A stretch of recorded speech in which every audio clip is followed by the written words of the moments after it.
Hello mga boss, welcome dito sa biyaheng food trip ni Boss Bill.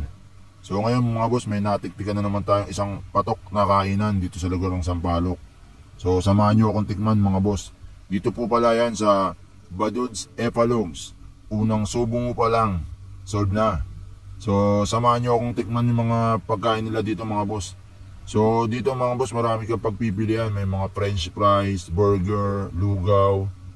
Meron silang mga kikiam, fishball, kwek-kwek, balot, penoy.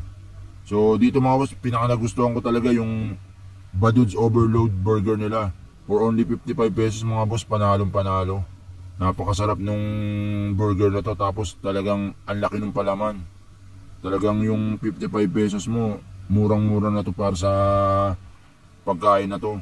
So kung gusto nyo subukan mga boss, dito lang yan sa Santissima Trinidad Corner, Calabas Road, Sampaloc, Manila.